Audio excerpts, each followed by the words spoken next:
Você é profissional da saúde e pensa ser importante conhecer mais sobre a religiosidade e a espiritualidade de seus pacientes?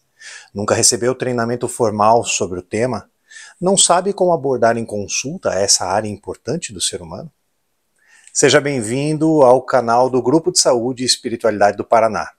Sou Maurício Esperandil, médico cardiologista e coordenador deste grupo incrível que reúne profissionais da saúde das mais diversas áreas de todas as regiões do Brasil. O GSE é um grupo online de estudos que, de forma gratuita, reúne interessados em aprimorar seus conhecimentos técnicos sobre a abordagem da religiosidade e espiritualidade de seus pacientes.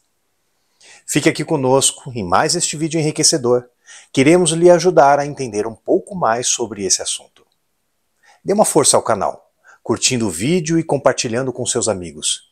Deixe nos comentários sua dúvida, crítica ou sugestão e se inscreva em nosso canal, ativando o sininho para não perder nenhuma novidade.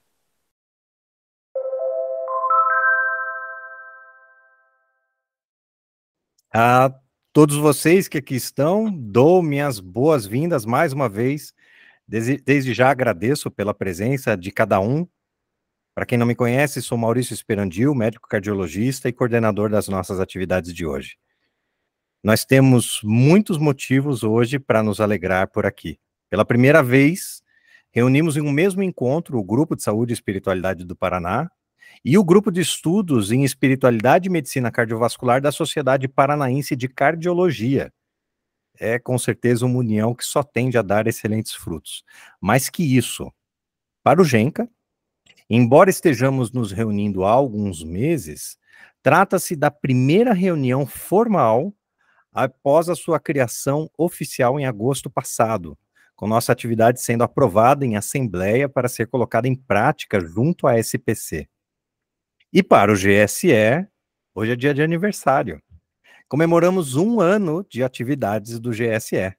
Desde setembro de 2023, temos nos reunido mensalmente para discutir e aprender sobre essa temática fascinante que é a espiritualidade e saúde.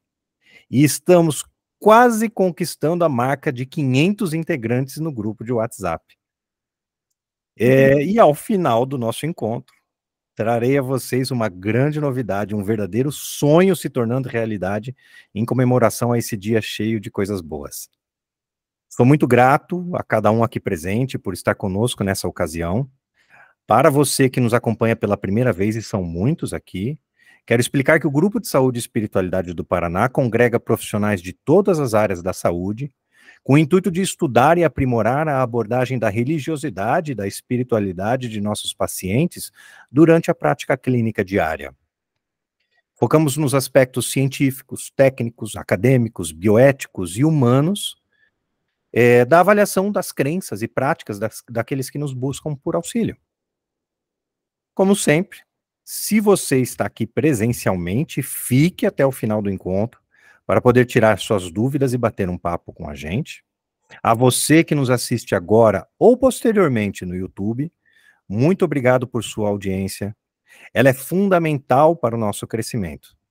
Não deixe de curtir o vídeo, compartilhar com seus amigos, fazer seu comentário e se inscrever no nosso canal. Sua colaboração alimenta um grande sonho compartilhado por todos nós. E para essa ocasião especialíssima, não poderia deixar de contar com a participação de alguém que aprendi a admirar muito nos últimos meses. Dr. Roberto Sporcati foi quem, em primeiro lugar, me acolheu nas atividades sobre espiritualidade e medicina cardiovascular junto à Sociedade Brasileira de Cardiologia. E com ele tenho aprendido muita coisa desde então. O Dr. Roberto é médico cardiologista e professor de cardiologia da Faculdade de Ciências Médicas da Universidade Estadual do Rio de Janeiro. É também professor da disciplina de espiritualidade e saúde na mesma universidade e diretor científico do Departamento de Espiritualidade e Medicina Cardiovascular da Sociedade Brasileira de Cardiologia. É um dos pioneiros no estudo da espiritualidade e saúde no país e sua contribuição tem sido inestimável para o nosso campo de ação. Desde já, Dr. Roberto, minha enorme gratidão por todo o apoio pessoal e principalmente por nos presentear com sua participação na nossa atividade de hoje. Aos participantes da reunião, por favor, podem enviar suas perguntas pelo chat durante a apresentação, que organizaremos no momento da discussão. E muito importante, novamente, Ao final, não vai embora, tem um anúncio excepcional para trazer a vocês. Dr. Roberto, esteja à vontade, a sala é toda sua, temos até às 21h05 para a sua apresentação. Muito obrigado.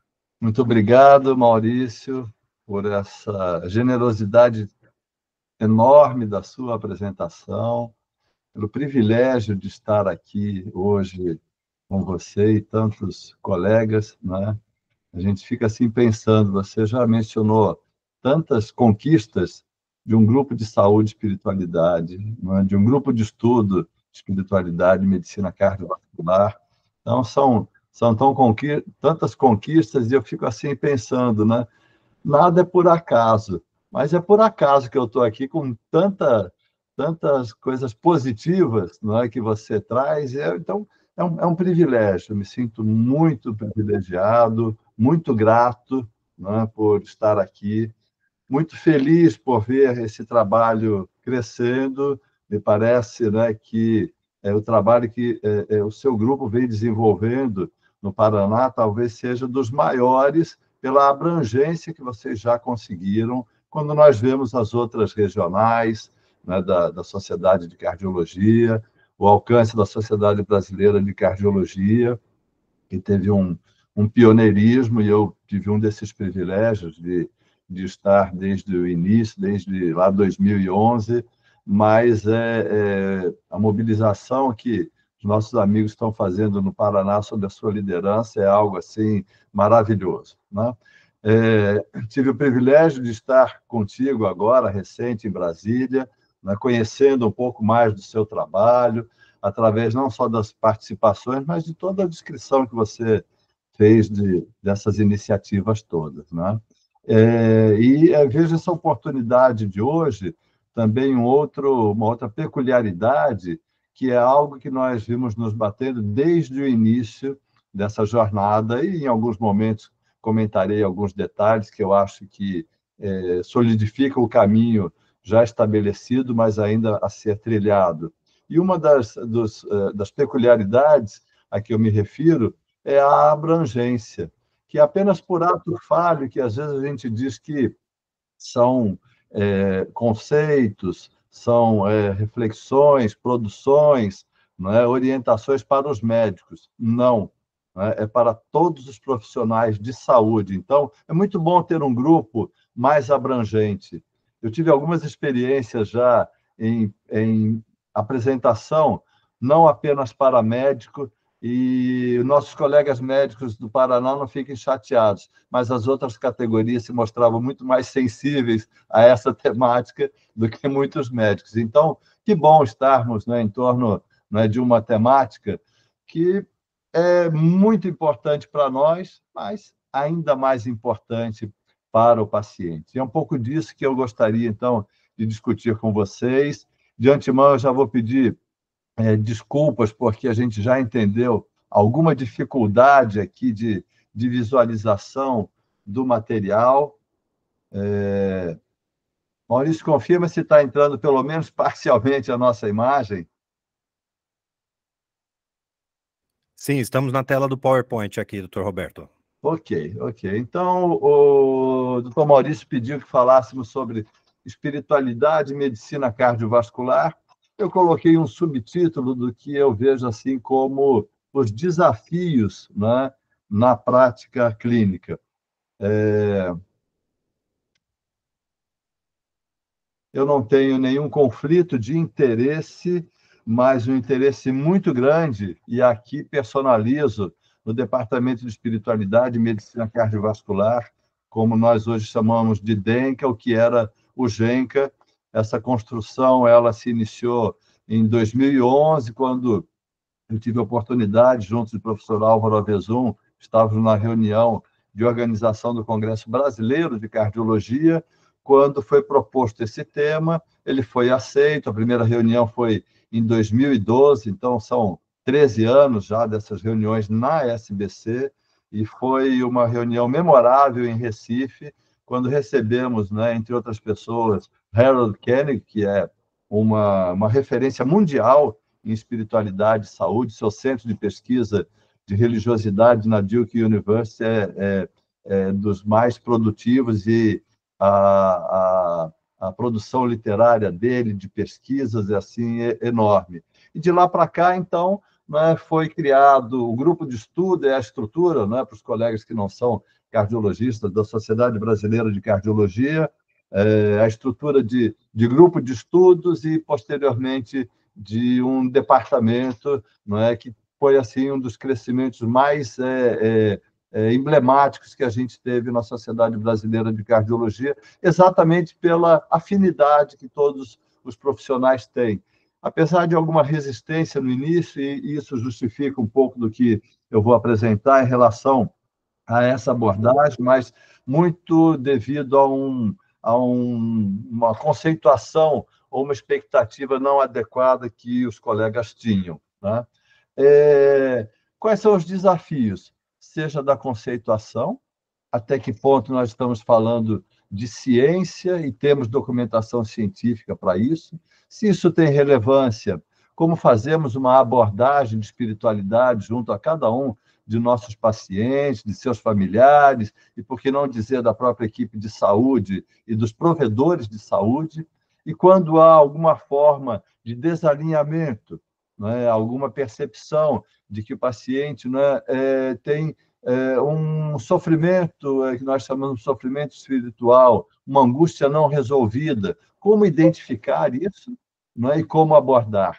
Quando falamos em abordagem, temos discutido muito, né, na cardiologia e outras áreas também, se é passível de alguma forma de intervenção. E aqui, então, eu vou me deter um pouquinho mais ao final, porque eu vejo hoje como o grande desafio, né, a identificação e a intervenção em que ponto de espiritualidade e de saúde. Para os que não conhecem, a Sociedade Brasileira de Cardiologia foi a primeira sociedade a ter uma diretriz, não é, que albergava um capítulo sobre espiritualidade e psicologia, uma diretriz brasileira de prevenção. Essa diretriz ela tem, né, o livre acesso aqui no Arquivos Brasileiros de Cardiologia, ela já está em programação para uma revisão, foi aprovada a revisão de não só de um capítulo, mas de termos, né, uma diretriz brasileira, né, de espiritualidade, e ali, então, nós definimos os conceitos, né, os mecanismos envolvendo processo de saúde e adoecimento, não é, junto da espiritualidade, a importância dessa abordagem, não é, como abordar, não é, como, né, trabalhar isso em termos de prevenção primária, secundária. Então, aqui é uma leitura assim bem resumida, muito atual ainda para quem estiver interessado, né, em se aprofundar um pouquinho mais. Outras publicações, né, ainda nessa diretriz, nós elaboramos uma lista de recomendações, né, para a prática clínica. É uma forma de trabalhar com evidências que a medicina tem, e a cardiologia ela é muito rigorosa com isso. Então, nós fomos, né, procurando, dentro de todos os conceitos, né, se é necessário ou não fazer uma história espiritual, para quem, em que momento, né, se as formas de religiosidade, né, interferem nisso, se existe alguma coisa a mais que eu possa fazer num momento de paciente mais grave ou menos grave. É uma reflexão boa essa tabela aqui. A revista da Society de 2020 tem um exemplar, um número só sobre espiritualidade e saúde. Esse é um dos capítulos que a gente pode contribuir, e tem também um sumário sobre anamnese, escalas para avaliação. E no final do ano passado, aqui no Rio de Janeiro a gente não tem como grupo de estudo, mas já como departamento, fizemos uma série de espiritualidade. São 12 abordagens, né, feitas por membros do DENCA, do Rio de Janeiro e da SBC, exatamente sobre esses principais pontos, né? São apresentações em torno de 15 minutos, pode ser um ponto interessante também de estudo, de familiaridade com esses conceitos todos. Nós não abrimos mão, não é? E isso foi crucial na jornada do Genca, na jornada da espiritualidade e saúde, as definições, não é? Entendendo religião como um sistema de crenças, de práticas, de símbolos, para facilitar uma aproximação com a transcendência, com o divino, com o sagrado.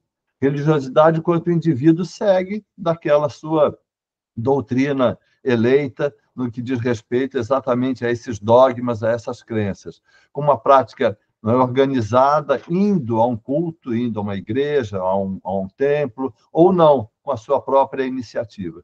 Isso é importante, essa definição, bem como entender que espiritualidade pode albergar toda essa mobilização pessoal, mas ela é além da religião e além da religiosidade. Duas definições, uma a que o grupo lá em 2013, né, fez como uma primeira reflexão, e uma de 2014, que é do grupo que trabalha muito com religiosidade, espiritualidade, palhação também. Em ambas, a gente procura deixar claro, não é, que, independente da pessoa ter uma religiosidade ou não, mas aquilo que ela tem como seus valores, não é? Como as suas formas de buscar um significado. E aqui a palavra propósito, transcendência, tudo que possa participar da minha ideação, do meu envolvimento, nas formas de relacionamento que eu tenho comigo mesmo, com o próximo, com a família, com a sociedade, com a natureza, tudo isso pode ser visto como espiritualidade, que pode ser manifesta, né, expressa pelas formas de religião e religiosidade, mas não necessariamente. E que também, na medida do possível, que não é fácil, seja possível fazer uma observação e uma mensuração. Por que nós insistimos sempre nessas definições? Porque a leitura equivocada no início foi de uma resistência à proposta de espiritualidade e medicina cardiovascular, como a leitura de que se estava propondo uma discussão, trazer apenas a religião para o debate. E isso trouxe resistências rapidamente vencidas quando as pessoas perceberam que nós estávamos, o cardiologista, todos interessados em discutindo essa transcendência, essa universalidade e as expectativas dentro de um conceito de espiritualidade. E aí, então, as barreiras se quebraram. Hoje, quem tem ainda uma resistência, ou então que traz propostas de discussão muito focadas apenas em religião, é porque ainda não alcançou essa dimensão que a gente pretende que a espiritualidade tenha no atendimento de todos os pacientes, e já antecipo, isso modifica a nossa própria espiritualidade, né? O terceiro desafio, e aqui vai de propósito, não é para que a gente leia, não é todos esses 4 slides, coloquei 4 slides numa projeção só, é para falar sobre a importância de mecanismos de saúde e mecanismos de adoecimento. Então, desde o início, foi possível ir progressivamente coletando da literatura informação da mais estabelecida, muito bem estabelecida, de bases científicas, seja analisando o perfil metabólico, glicose, colesterol, pressão arterial, marcadores inflamatórios, de acordo com a religiosidade, veja, religiosidade de populações bastante isoladas, como no interior da ilha de Creta. Uma meta-análise, uma revisão sistemática, analisando o quanto de religiosidade e espiritualidade modifica no padrão cardiovascular, colesterol, marcadores de infarto, hipertensão, estresse, inflamação, imunidade no perfil metabólico. Então, veja, existe um encadeamento já de mediadores, de marcadores no processo de saúde e de adoecimento.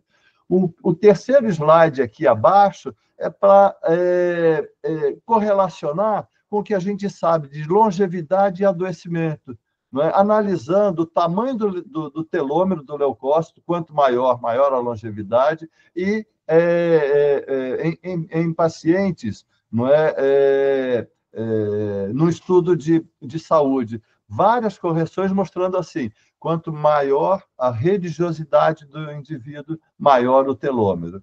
E um estudo que a gente sempre mostra para ilustrar, não é? São, na verdade, 2 estudos. O grupo de Boston tem o estudo das enfermeiras, não é? Que são acompanhadas há décadas. Então, 2 estudos assim mostrando, não é, que quanto maior a religiosidade, está no conceito, não é, organizacional, de frequência religiosa, não é, quanto maior a religiosidade, menor a mortalidade por câncer, menor a mortalidade por doença cardiovascular, assim como taxas de suicídio. Então, isso já traz um pouco assim de uma base científica sólida, seja de bancada, seja de epidemiologia, e que mesmo, eu sempre enfatizo, mesmo que eu possa dizer, olha, essa ciência não está pronta, mas ela está muito bem embasada. E isso é um ponto assim importante, porque é um alicerce e, na verdade, é um cenário para muita pesquisa que ainda possa ser feita. Se eu sou um profissional de saúde, que vejo que essas informações apresentadas aqui de forma resumida não são suficientes para tratar disso como uma parte da ciência médica, ainda assim, não é, vale a pena apenas esta outra informação. Ela é central para o meu posicionamento como profissional, porque esse estudo de Koenig, publicado, né, no livro Medicina, Religião e Saúde, ele nos traz a informação. A maioria dos nossos pacientes acreditam numa força superior, num Deus. A maioria, 2/3, pertence a um grupo religioso, pensa que isso é importante, e 2/3 pensam que o médico, mais uma vez, o profissional de saúde, deve abordar a espiritualidade, não é, com seus pacientes. E mais, não é? 3/4, 74%, confiam no profissional que aborda espiritualidade. Então, veja, é uma demanda, tá na expectativa dos nossos pacientes, e a gente vai entender um pouco por quê. De modo que aqui já nos serve como um grande alerta de que nós temos que ter uma abordagem sistematizada, organizada. De que forma? Quando? Como? Buscando o quê? Não é? A história espiritual, ela sempre fez parte da anamnese de toda e qualquer situação clínica. O que acontece é que, seja, não é, pela premência de tempo, seja pelo foco na doença física, nos mecanismos, no aspecto de investigação, não é, de métodos complementares, ela hoje é muito mais resumida e focada no problema, na doença, e não exatamente no paciente e sua dimensão integral. Então, não é, nós temos que ver em cada momento de uma anamnese, não é, a possibilidade de entender as crenças e valores do paciente, se há alguma coisa que esteja já desde o início perceptível, não é, porque está gerando uma angústia, não é, um desconforto, um sofrimento, a perda, não é, de esperança, não é, a falta de sentido. Se nessa anamnese, como é que ele pode mobilizar essas forças? Sempre pergunto, o paciente, não é, na cardiologia, frequentemente já perdeu pais, tem outras situações clínicas. Como é que foi isso para você? Como é que você superou? Onde você buscou forças? Né? Isso dá uma conexão maior com o paciente e já vamos procurando também entender como é que a gente vai poder, né, fortalecer as ferramentas de enfrentamento que ele precisará. Como ele pode se capacitar através de valores que a gente possa identificar. E, muito importante, né, se há alguma coisa que tenha um impacto no tratamento dele. Isso daqui, vindo assim de uma maneira assim, bastante solta, né, faz parte de um aprendizado. Não é necessário uma forma amarrada de fazermos a anamnese, mas como tudo que a gente aprendeu em medicina, de uma forma muito amarrada, organizada, a gente vai desenvolvendo várias outras estratégias. Quando? Sempre que possível, né? Na avaliação de um paciente novo, né? Numa revisão, num paciente, em especial em pacientes mais graves, se não foi possível num primeiro momento, porque era uma situação muito instável, numa emergência, numa terapia intensiva, na próxima oportunidade. Então, sempre, não é, que nós estamos com o paciente, até que ponto a gente está entendendo a dimensão espiritual. E 3 níveis de abordagem. uma abordagem mais simples. Como é que você está? Você está bem? Você está em paz? Você está precisando de alguma coisa?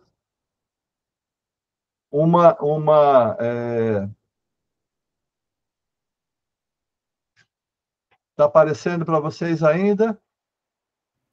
Sim, doutor Roberto, estamos aqui com a tela compartilhada. Porque aqui desconfigurou um pouquinho. Então, o rastreamento, a segunda abordagem da gente obter uma anamnese espiritual, né? E aí, então, já com um pouquinho de treinamento a mais. E a terceira etapa, vamos dizer assim, seria uma abordagem já espiritual, no sentido assim de um suporte. Quando nós falamos de anamnese, né? Esse é um índice de religiosidade do grupo, então, da Duke, do Koenig, né? E que já nos ajuda um pouco, porque são 5 perguntas. A primeira, com que frequência você vai a uma igreja, né? E aí, então, mais do que uma vez ou nunca. Se você dedica algum tempo, e essas 2 formas são, então, a chamada religiosidade organizacional e não organizacional. E depois, a transcendência. Se ele sente a presença de uma força maior, se isso está por detrás da forma de ele viver, e se ele se esforça para viver de acordo com a sua religião, que seria uma religiosidade intrínseca. Veja, é um índice de religiosidade, mas nos ajuda já a amarrar na nossa cabeça uma estratégia de obtenção de uma anamnese espiritual. Pode e deve, eu sempre digo assim, fazendo uma pesquisa, vou usar outros questionários, coloque um Durel também. Um cuidado que se tenha que você não faz uma soma de todos os pontos aqui para dar uma religiosidade média. Interprete diferente a religiosidade organizacional, não organizacional, da religiosidade intrínseca. Mas são perguntas assim que já nos ajudam bastante, né? Quando nós falamos de religiosidade, esse é um estudo bem interessante, não é? O Ikigai, não é? O sentido da vida, o propósito de vida. Não é? Os indivíduos, não é, que têm um propósito ou não, e isso você pode fazer uma anamnese também. Quando existe, não, um propósito, a sobrevida é muito maior do que aqueles indivíduos que não têm exatamente um objetivo na vida, né? Ele perdeu o sentido, ele está desfocado. Então, é uma coisa interessante da gente sempre perguntar, escuta, mas e agora? Qual é o seu propósito? Ah, você vai se aposentar. Eu pergunto assim, o que é que você vai fazer nos próximos 30 anos, por conta exatamente desse impacto aqui. Quando falamos de anamnese, né? Aqui estão 2 sugestões para quem está começando e ainda não está muito familiarizado. Questionário Hope e questionário FICA. Né? O Hope de esperança, e aqui fonte de esperança, não é? O que é que te dá força, o que é que te dá esperança, se pertence a uma organização religiosa, se tem alguma prática e se tem algum impacto no tratamento que ele vai fazer. E o questionário FICA já aborda se a pessoa se considera religiosa ou não, se ele tem uma fé, não é? Como é que ele lida com isso, né? Se isso é importante, né, na sua vida. Muito importante, mais uma vez, o aspecto comunitário. Às vezes o sofrimento é por estar isolado num hospital sem estar participando das atividades religiosas de comunidade, e a ação no tratamento. Então, assim, quase que um passo a passo, não é, que a gente vai depois, não é, lembrando de cada um desses itens aqui, não é, e utilizando na anamnese, sem que precise seguir formalmente essa sequência aqui proposta pelo Hope e pelo FICA. Né?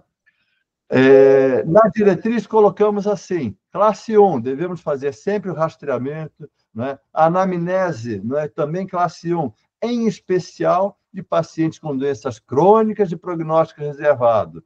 Paciente estável, ambulatorial, não é, um 2A num outro momento. E num paciente numa situação de emergência aguda, instável, não é, nós não devemos trazer essas perguntas num paciente que está ali num trauma, numa complicação infecciosa grave, um infarto complicado, isso fica para um segundo momento. Foi dessa maneira que a gente viu lá em 2019, me parece bastante adequado ainda. Né? Um parênteses aqui sobre paliação e espiritualidade.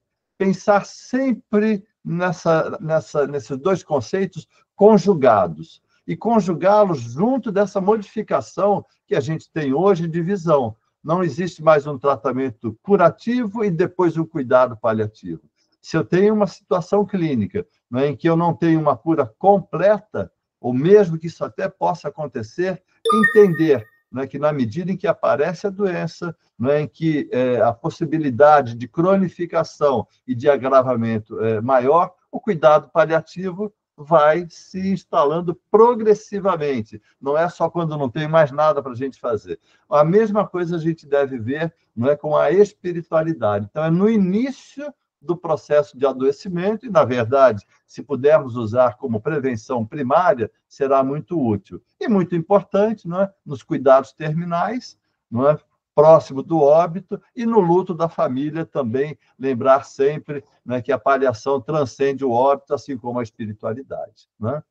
Pacientes muito graves, hoje a gente vê pacientes já, né, em cuidados paliativos, vindo para terapia intensiva.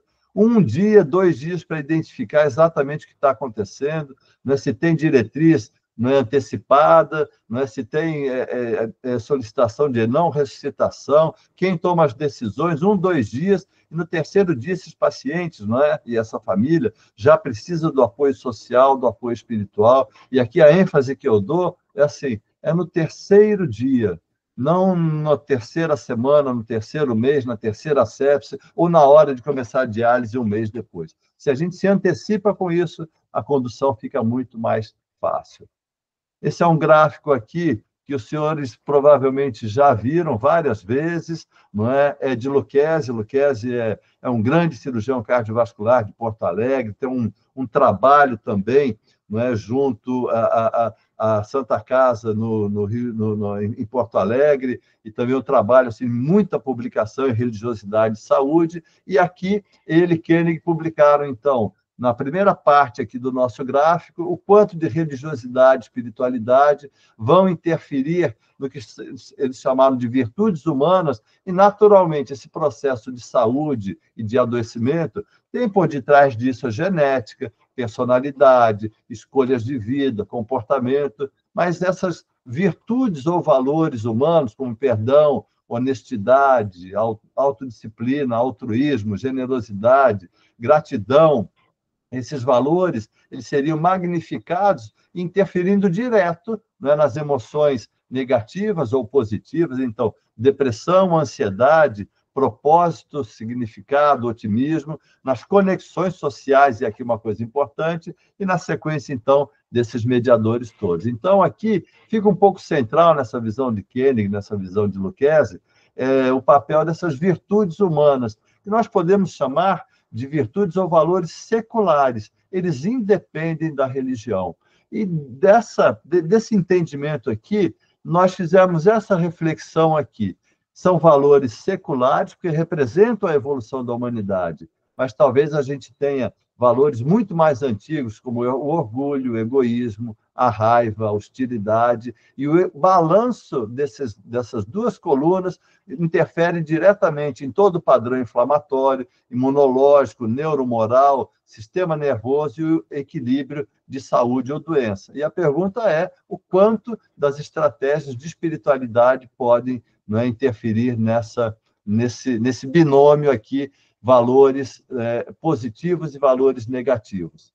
Pensando um pouco nesses valores, é muito interessante esse posicionamento aqui do American Heart, né, que fala sobre a saúde psicológica, o bem-estar e a conexão mente, coração e corpo.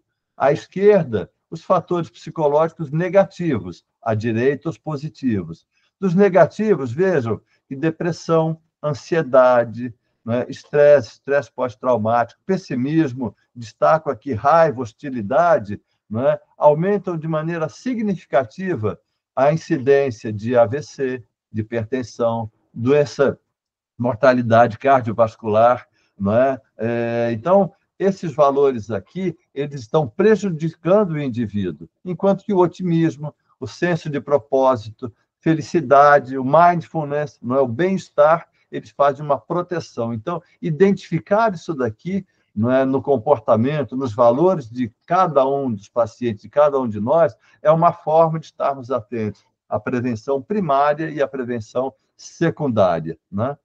Quando nós falamos de doenças graves, não é? De paliação, insuficiência cardíaca, não é? Algumas formas, mortalidade maior do que de câncer. Esse é um artigo bem interessante, recente, 2 anos, não é? Que fala de espiritualidade em pacientes com insuficiência cardíaca.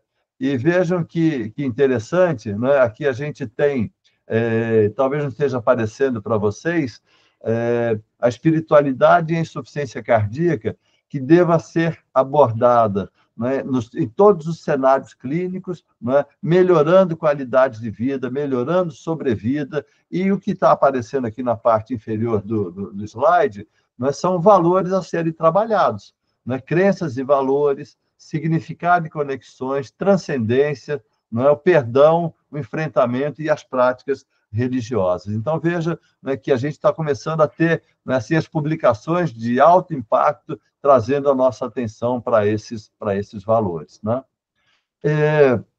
Um pouco, não é, sobre algo que é muito importante, que é esse processo de adoecimento, não é, assim como o processo de sofrimento. Veja, né, hoje a gente tem discutido muito o que é uma pessoa estar doente, que ela tem uma doença estrutural já instalada, ou ela estar enferma. Enfermidade é a pessoa não estar se sentindo bem. E, às vezes, só aqueles valores que não estão muito bem estabelecidos, não é, eles podem fazer com que eu esteja me sentindo mal sem estar doente. Não é? Enfermidade é o que o paciente se diz assim, o que ele sente quando ele está procurando um atendimento de saúde. Doença é quando ele tem isso identificado. A doença é o órgão acometido. Enfermidade é tudo que cerca as nossas diversas formas de desconforto. Falamos disso, não é, porque uma das dificuldades é entender quais daqueles valores possam estar prejudicando o indivíduo. Podemos dizer a vocês, né, e todos vocês conhecem, há questionários para identificar todos os valores, todos os sentimentos. Aqui a gente ilustra a tendência ao perdão, escala de tendência para perdoar, escala de gratidão, escala de resiliência, inventário de traço e estado de raiva, ou seja, uma das dificuldades é eu não consigo aplicar todos esses questionários. Um profissional da saúde mental, psicólogo, psiquiatra, também vai ter uma dificuldade a mais, mas é para que a gente entenda que o nosso desafio não é ter filtros para poder identificar essas demandas, né? Um desses inventários que eu vou utilizar um pouquinho mais à frente, que eu quero compartilhar, é o STAXI 1, tem o 2 também. Veja, 5 domínios desse traço, desse estado de raiva. O traço de raiva, não é assim, eu me sinto chateado, magoado, eu me sinto para baixo quando tenho algum problema, né? Outro é eu ter um estado de raiva. Eu estou aborrecido, eu estou com raiva, eu estou muito, não é, contrariado. O terceiro item avaliado nesse inventário é o quanto eu consigo controlar do meu temperamento, né? O quanto eu consigo controlar do meu comportamento, se eu sou paciente com outros indivíduos ou não. O quarto domínio é da raiva que eu exteriorizo, né? Eu tenho explosões, fico muito aborrecido, eu digo o que penso, o que não penso, ou então o quinto estágio, que é da raiva, da introspecção. Eu não digo nada, eu fico, não é, com aquele sentimento, não é, introjetado e não é, colocado para fora. Isso tem um impacto no nosso processo de saúde e de adoecimento. Vejo nessas duas figuras aqui, quando a gente pensa em dor e sofrimento. Quem está sofrendo? O monge budista que se imolou, não é, no conflito Tibete-China em 1963, não é, sem se movimentar por um segundo, por horas queimando, não é? As carpideiras contratadas, não é, como era uma prática antiga em funerais, aqui não tem sofrimento, não é? Mas quando eu tenho uma visão religiosa, uma prática, uma força, e se sobrevém a doença, pessoal ou familiar, Como eu reajo a isso? Por vezes, não é, surge um grande estresse, não é, uma grande angústia espiritual. A doença me abala os alicerces da minha religiosidade, da minha espiritualidade. Ela desafia tudo que eu acreditava.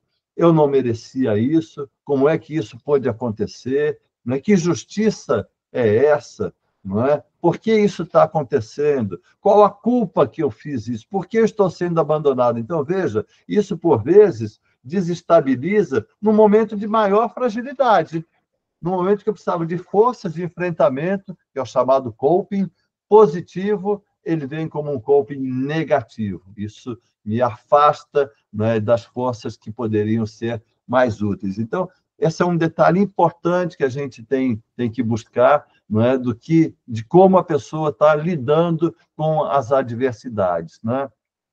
Também vale a pena trazer, nesse momento, toda a conceituação de dor espiritual, de dor total, de Cicely Saunders. Cicely Saunders foi enfermeira na Guerra da Crimeia, depois, como médica, fundou o primeiro hospital de cuidados paliativos em Londres, o St. Christopher's, 1967, e a sua jornada, não é, como profissional da área da saúde lhe deu, não é, o título de Dama do Império Britânico e Ordem do Mérito. Então, essa dor espiritual, essa dor total, é uma conjugação. Por vezes é a dor física, analgesia, né, alívio, né, de dispneia, o estresse social do isolamento, abandono da família, ou então a reação psicológica de depressão, de raiva, mas não esquecer que, por vezes, são os aspectos existenciais, o significado de vida, seus valores pessoais, o medo da morte, não é, o significado desses enfrentamentos todos. Então,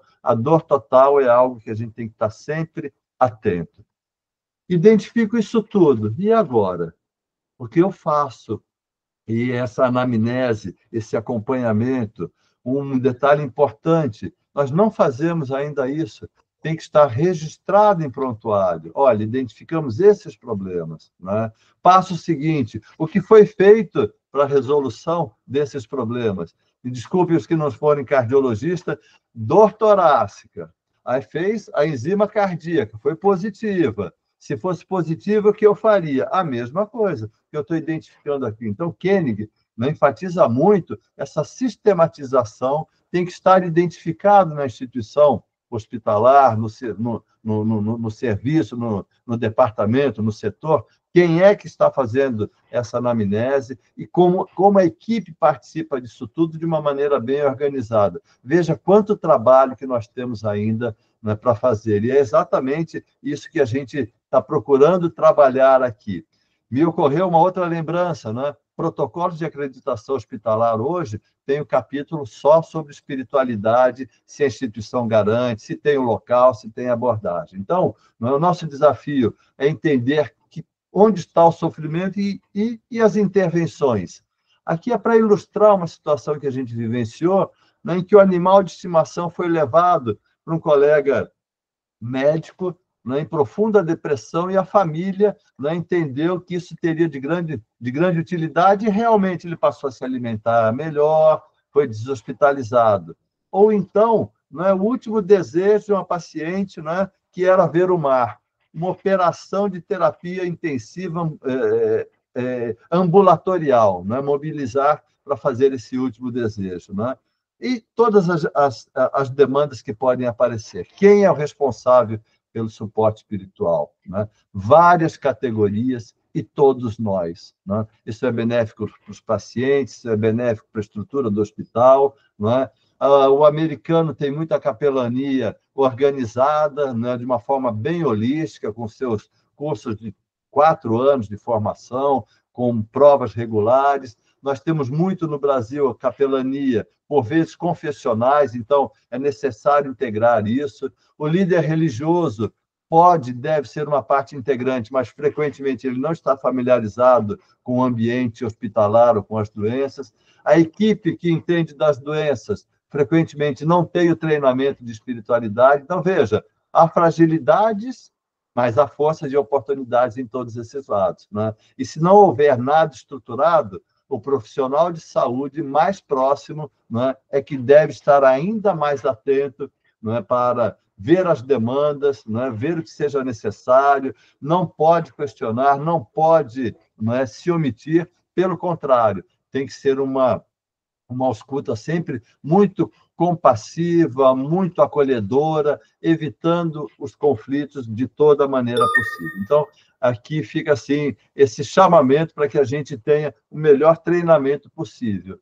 E nessa abordagem, né, aqui é uma lista de sugestões que, veja, transcende muito, não é? Desculpa usar a transcendência, mas, não é, vai além das coisas apenas religiosas. É de um artigo falando sobre cuidados paliativos, que lembra da oração, da meditação, né, do significado, propósito da vida, mas alguns pacientes a leitura poderá ser um grande reforço, a música, não é? Se a pessoa participar em atividades de comunidade, o voluntariado, as estratégias de perdão, de gratidão, não é?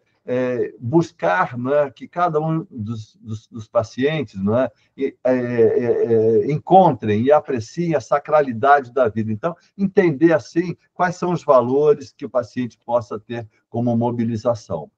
Mais uma vez, de forma resumida, não é, as estratégias, não é, de perdão, de gratidão, não é, o indivíduo, não é, que tem aqueles traços de mais perdão, não é, assim como de gratidão, todos aqueles fatores deletérios, não é? O sistema imunológico, os mediadores, as citocinas, pressão arterial, vasorreatividade, tudo isso tem um padrão mais favorável. Então, aqui para ilustrar que a gente tem estratégia de terapia do perdão, não é? O journaling, não é? Da gratidão, é você estar sempre escrevendo, encaminhando para pessoas como um exercício diário de gratidão, isso ameniza boa parte desse sofrimento, né?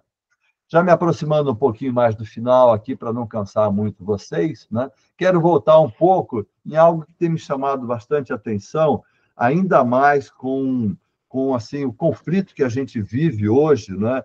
É uma ansiedade, mas também assim, uma impaciência, uma intolerância, manifestações de raiva no nosso dia a dia, né? Seja porque eu não tenho controle, porque eu recebo, né, do que está, não é, na nossa vida de sociedade, muita raiva, muita hostilidade, né? Elas aumentam, não é, os eventos coronarianos em populações saudáveis em 20%, piora o prognóstico em 24% daqueles pacientes que já têm, não é, doença coronariana. Então, veja aqui um número muito grande de estudos, não é, mostrando essa correlação, não é? E sugerindo assim, né, que a raiva e a hostilidade estão associados a esses eventos adversos, né?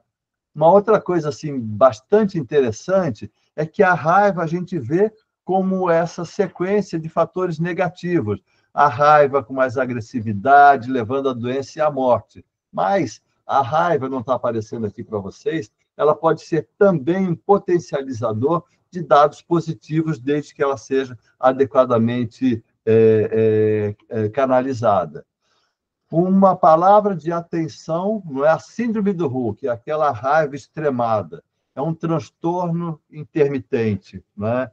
Esse transtorno, ele é uma modificação, não é, de reações que deveriam ter um alcance um pouco mais simples, não é? Mas que fogem completamente do controle. Essa raiva, ela precisa de uma atenção a mais. A gente tem que identificar isso e olha a relevância clínica, não é, que a gente encontra nessa série aqui, não é? Os nórdicos têm uma capacidade de documentação incrível, não é? É um estudo sueco com mais de 45 mil pacientes, com questionários de experiência de raiva, estilo de vida e perfil de saúde, com várias correções e comparando, não é, 9% da população, não é, que relatou pelo menos um episódio de muita raiva por semana. E vejam à direita, não é, a maior incidência de insuficiência cardíaca, de fibrilação atrial, de morte cardiovascular. Então, vejo que, mais uma vez, uma relação epidemiológica muito forte, e aqui eu chamo a atenção que essa população tinha uma média de idade de 70 anos. Quando começou essa raiva? Olha que interessante esse estudo com jovens de pouco mais de 20 anos, né, com questionários de traço de raiva e de tendência ao perdão, escala de tendência ao perdão.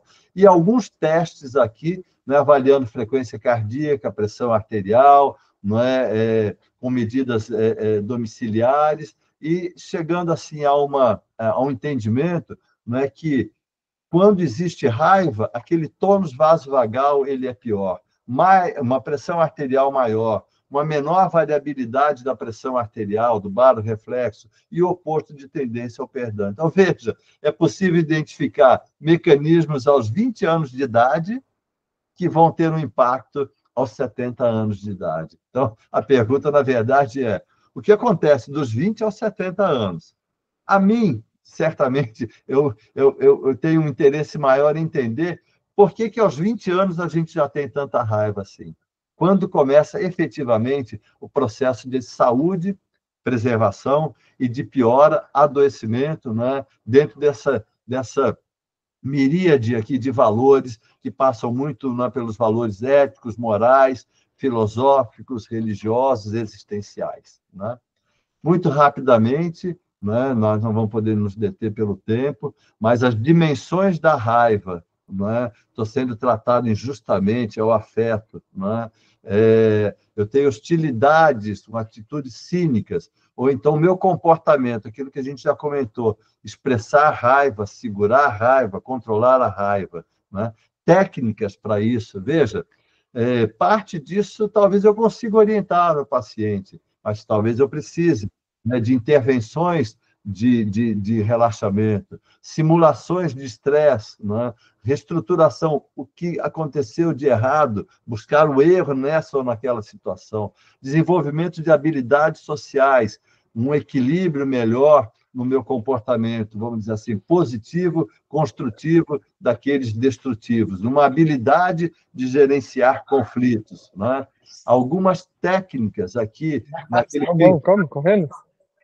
Pensar duas vezes de falar, técnica de respiração, né? Acho que isso é uma coisa assim, importante. Algumas outras estratégias um pouquinho mais elaboradas, como eu achei bem interessante, esses 7 passos de controle da raiva. Fica aqui depois para consulta, quem tiver com um pouquinho mais de tempo, né? E aqui é importante, assim, tentar mudar os nossos reflexos, né? Entender que, mesmo que eu esteja, né, com todo esse trabalho, ter ainda acesso de raiva não é um fracasso, mas é um desafio para uma reestruturação a mais, né? Arun Gandhi é neto de Mahatma Gandhi. Ele nasceu na África do Sul, seus pais moravam lá na época, e ele, no livro, né, que ele trata A Virtude da Raiva, ele diz que lá ele não era nem branco nem negro, que ela, pela cutis, né, peculiar dos indianos, ele apanhava de todo mundo. E depois, então, com o avô, né, ele traz nesse livro, né, o aspecto assim, né, da paz com que Gandhi trabalhava, esse sentimento de fraternidade universal, e não é querer que a gente seja a mudança do que a gente quer ver no mundo. A primeira lição que ele diz: use a raiva para o bem. Ele diz em algum momento aqui, não é? A raiva é uma gasolina, utilize para o bem ou para o mal. E o objetivo é chegar à raiz da raiva, não é? E ter forte e saudável o corpo e a mente. Use sua raiva com sabedoria, não é? Essa é uma revisão sistemática de intervenções psicológicas em doença coronariana. Em verde é o que tem um significado estatístico. Em amarelo, o que é favorável, mas não deu uma análise estatística significativa. Então, a gente pode dizer que reduziu mortalidade total, mortalidade cardiovascular, infarto e revascularização. E, de forma importante, as estratégias de intervenção na doença coronariana reduzem, sim, ansiedade, depressão e estresse, né? Há um posicionamento sobre meditação do American Heart, né, que mostra um benefício. Os estudos são muito heterogêneos, né, mas pelos baixos custos e riscos, né, eles advogam a favor das estratégias de relaxamento e de meditação, que hoje está sendo bastante difundida, mas pelo menos 2 artigos eu achei interessante. Um é nacional, do Alexander Moreira Almeida, e o grupo lá de Juiz de Fora, que trabalha no seu núcleo de estudo de espiritualidade, em que ele enfatiza, né, que as terapias de comportamento cognitivo, né, elas podem e devem ser adaptadas aos preceitos de religiosidade que o paciente tenha. Então, não valorizar nessa terapia comportamental as estratégias de enfrentamento, não é? A modificação que as imagens religiosas possam ter, a reestruturação de pensamentos. Então, olha que interessante, né? Para que se mergulhe um pouco mais profundamente nos valores religiosos quando você está fazendo uma terapia comportamental. E é exatamente, não é, o que, um ano depois, não é, o Koenig coloca aqui como mindfulness, né, centrado no paciente. Então, aprofundar o hinduísmo, o budismo, as crenças cristãs, judaicas, muçulmanas, nessas práticas, né, de atenção plena, nas práticas meditativas, porque isso coloca o indivíduo ainda mais no centro dos cuidados, né? Essa é uma contribuição muito interessante, né, que o grupo lá de Goiânia, a Maria Emília fez o doutorado dela, orientado pelo professor Weimar, o grupo do DENCA participou de parte desses debates, que foi exatamente tentar uma intervenção e medir não só a intervenção, mas as características desses valores também, né? Esse trabalho foi apresentado no Late Break, no American College, em abril, e agora no Congresso Brasileiro também. O que foi feito? Veja, indivíduos adultos que pertencem ao estágio 1 ou 2, não é? Com medicação estável por pelo menos 30 dias, foram aplicados alguns questionários, DUREL, predisposição de perdão, gratidão, bem-estar, e um grupo de intervenção que recebia, não é, diariamente por aplicativo vídeos, mensagens, tarefas, e abordando perdão, gratidão, otimismo, propósito de vida, bem-estar espiritual. E os desfechos foram várias formas de avaliação de pressão arterial, velocidade de onda de pulso, fizeram mapa e fizeram ultrassom de alta resolução para avaliar a dilatação fluxo mediada, né? Esse slide aqui, né, traz, vamos dizer assim, o sumário do que foi observado. Uma melhor pressão arterial através de uma melhor dilatação fluxo mediado. Então, veja, essa é a primeira, vamos dizer assim, primeira informação do estudo. Ele ainda tem mais elaboração, né? Ele ainda não está publicado, a gente sabe que o grupo está se mobilizando para isso, mas, assim, bastante interessante, né? Assim, né? Uma forma, foram eleitos perdão, gratidão e otimismo. Será que são esses os temas, os valores a serem abordados? Como chegar a uma estratégia individualizada e, ao mesmo tempo, de ampla aplicação em toda a nossa população, né? Vocês estão vendo sem a animação que eu tinha programado para esse slide, que é o slide de encerramento, né? Em que, aqui na nossa direita, né, eu vou resumir assim: nós entendemos que a anamnese ou rastreamento deva ser feito em doença crônica, grave, progressiva ou com terminalidade, né? Se não for assim, ainda assim fazer um acompanhamento. Pode ser que o paciente esteja numa situação estável, mas ele tem uma demanda que ele vai compartilhar com você. Se tiver doença grave, né, considerar essa anamnese. E aqui, então, né, será que esse paciente ele é receptivo? Se ele não for receptivo, entender o porquê e buscar outra oportunidade para uma anamnese. Se ele está receptivo, eu sei fazer isso.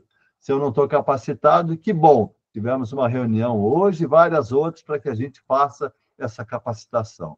Então, tem a demanda, eu vou fazer o rastreamento, eu vou fazer a anamnese. Há demandas mais imediatas: olha, eu gostaria que meu líder religioso viesse aqui, né? Ok, aciona o serviço social, aciona a capelania, aciona a hotelaria esse líder religioso estará lá no outro dia.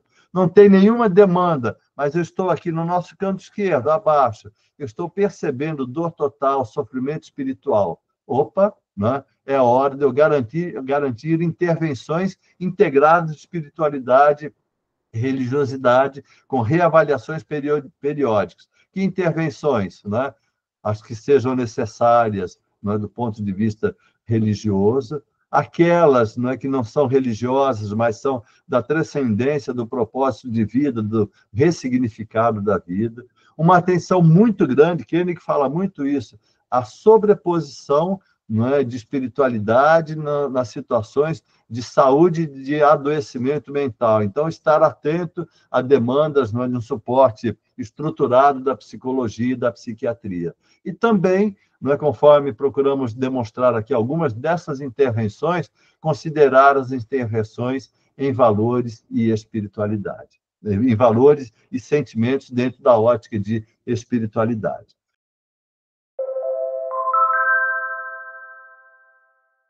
Se você assistiu até aqui e gostou do vídeo, deixe seu like e compartilha.